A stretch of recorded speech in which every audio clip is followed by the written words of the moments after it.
I think our children have more robust intelligence and questioning to be able to cope with looking at all the different theories that are out there. Looking at all the different theories that are out there.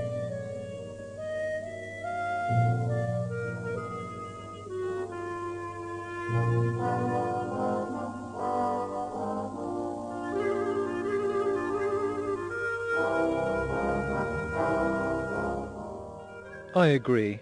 I wish there was time for children to learn all the different theories. They were shaped by extraordinary people who decided to observe the stars, the rocks, life, heat, light and matter with open minds. They made conclusions based on evidence, not their religious beliefs. Surely the knowledge they've handed down to us will never be kept from our children.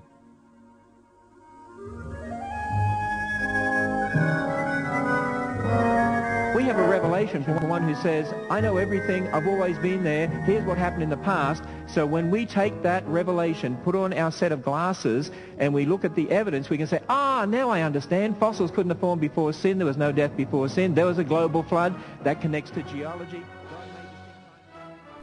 What is the age of the earth? When did the creation actually occur?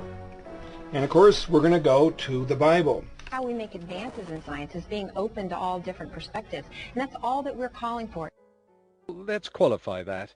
Fundamentalists don't advocate teaching all of the thousands of different perspectives that are out there, like the idea that the Earth is expanding, or that aliens from another planet helped build the pyramids.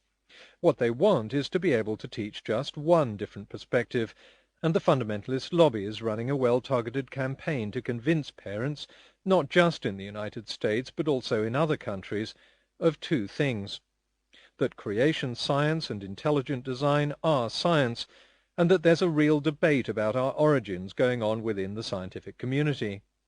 And let's face it, most people don't know that much about science or about what goes on within the scientific community. So the first thing to recognize and to be honest about is that this has nothing to do with science. We take that revelation, put on our set of glasses. As I explained in the last video, the scientific method made easy, starting with a conclusion and then looking for the evidence afterwards, shatters the first golden rule of science. It's not even the way our courts operate. If you know your conclusion in advance, why even bother looking at the evidence? Any kind of scientific research becomes futile. This is so obvious even to non-scientists that advocates of creation science soon realized it wasn't a great way to break into the science curriculum, so the label was dropped in favor of something that was much vaguer, but sounded more thoughtful.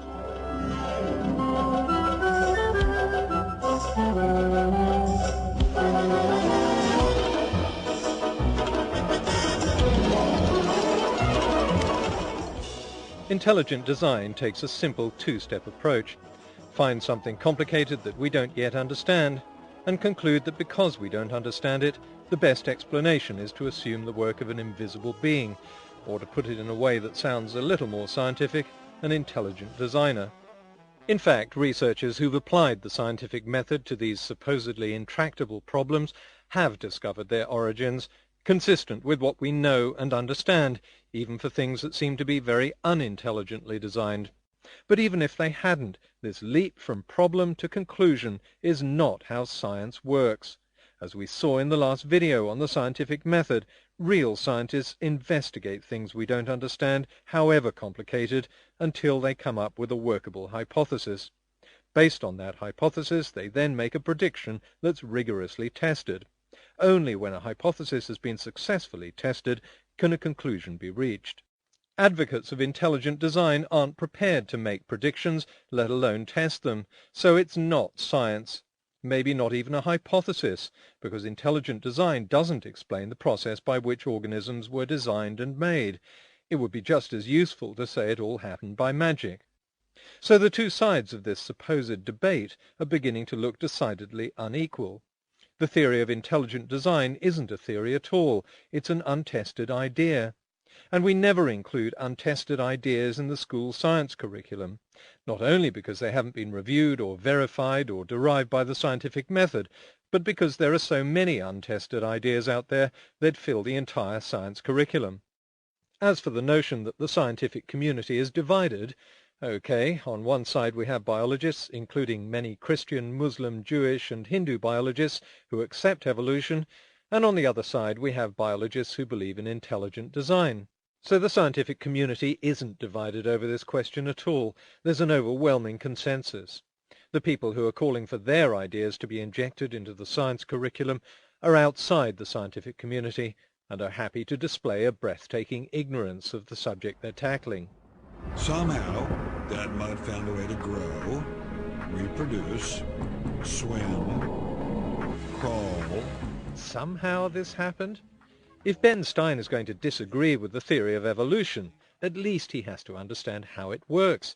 People like Stein may have fallen asleep in biology class, but there's no excuse for denying our children a decent science education, insisting instead that they dumb down to our level of ignorance. And should we really be telling children that if they come up against a problem as scientists, they shouldn't try to investigate or resolve it? It's okay to assume it's the work of an invisible being. How far would that have got us in the last 500 years? In the 16th century, this was a key piece of evidence for intelligent design. There was simply no way to explain it. How could each colour know where it had to go in the rainbow, and how did they all know how to form a perfect semicircle together? The only way these colours could be put into such a perfect and regular pattern is if an intelligent designer was arranging them. Intelligent design, like creation science, makes scientific research futile, and not just in the field of biology. Intelligent design advocates like Kent Hovind define evolution as everything from the unfolding of the universe to the deposition of sedimentary rocks. Cosmology, geology, physics, archaeology, anything that goes against the literal interpretation of the Bible is under threat.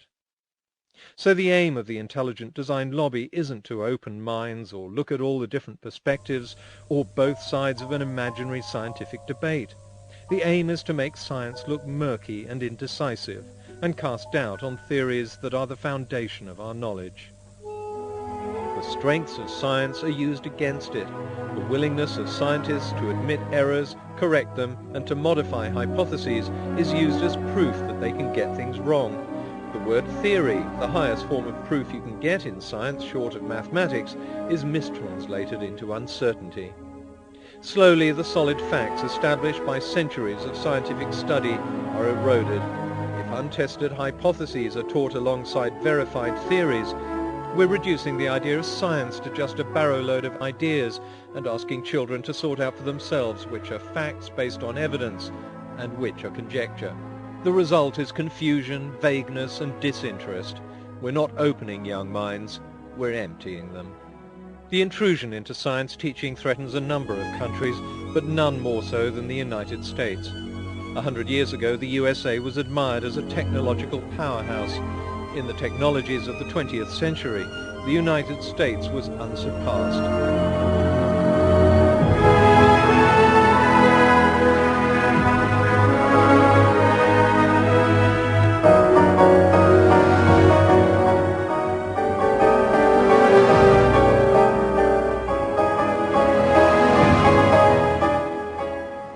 The reality of the 21st century is that new technologies have emerged and other countries are catching up. It may be hard to fathom, but children in these countries spend their time in science class actually learning about science. Teachers don't have to use up valuable time debating the role of an imaginary designer to placate a religious lobby, or dilute scientific facts to conform to ancient religious texts. They're already preparing the next generation of scientists. Are we? Who should you always trust first, God or the scientist? God. And I want you to remember that.